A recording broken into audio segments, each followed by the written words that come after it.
ராதாகிருஷ்ணன். நமது செய்தியாளர் ரமேஷுடன் இணைப்பில் இருக்கிறார். அவரிடம் பேசுவதற்கு முன்பாக ராமானுஜம், நீங்க தகவலை தொடர்ந்து பதிவு பண்ணுங்க.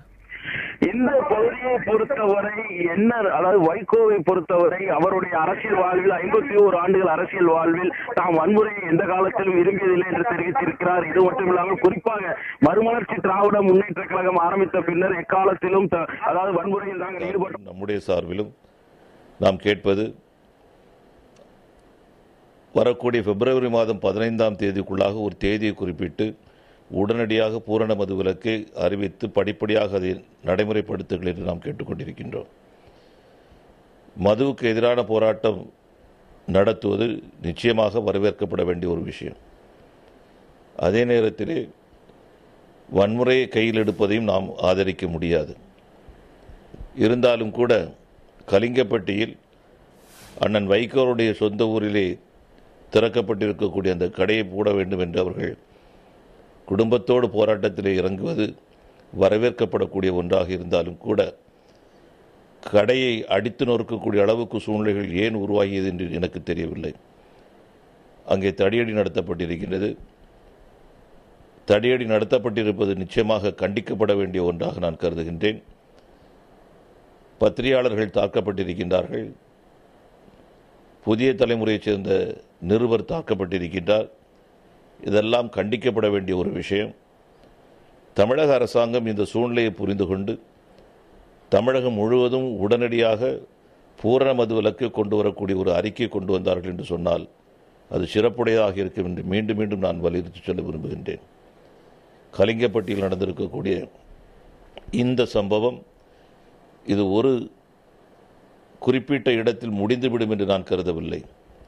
காரணம், சசிபெருமாளுடைய உடல் இன்னும் நல்லடக்கம் செய்யப்படுவதற்கு எடுத்துச் செல்லப்படவில்லை.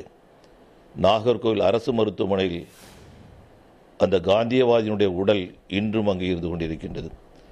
அந்த உடல் நல்லடக்கம் செய்யப்படும் வரைக்கும் தமிழகம் முழுவதும் மதுவுக்கு எதிரான போராட்டம் மிகப்பெரிய அளவிலே அனைத்து மக்கள் மத்தியிலும் உணர்வுகளை தூண்டிவிட்டுக் கொண்டிருக்கும் என்பதில் எந்த விதமான சந்தேகமும் கிடையாது.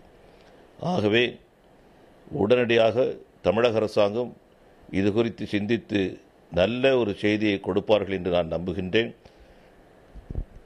உண்ணாமலை கடை, இன்று கலிங்கப்பட்டி, நாளை தமிழகத்தின் பல்வேறு இடங்களிலே இதுபோன்ற சம்பவங்கள் நடக்காமல் இருப்பதற்கு தமிழக அரசாங்கம் விரைந்து நடவடிக்கை எடுக்க வேண்டும் என்று மீண்டும் மீண்டும் நான் கேட்டுக்கொள்கின்றேன். தொடர்ந்து சேலத்தில் கூட பதட்டமான நிலையில் தொடர்ந்து இருக்கிறது. இன்றைக்கு கூட தேமுதிக தலைவர் விஜயகாந்த் அங்கே பேரணி நடத்தியிருக்கார். தமிழக அரசுக்கு ஒரு எதிராக ஒரு மிகப்பெரிய கண்டனத்தை தெரிவித்திருக்கார். தொடர்ந்து அனைத்து கட்சிகளும் ஒன்று கொடுக்கின்றன. 4ஆம் தேதி முழு கடையெடுப்புக்கு ஏற்பாடு செய்யப்பட்டிருக்கிறது. இந்த ஒரு நிலையை நீங்கள் எப்படி பார்க்கிறீர்கள்?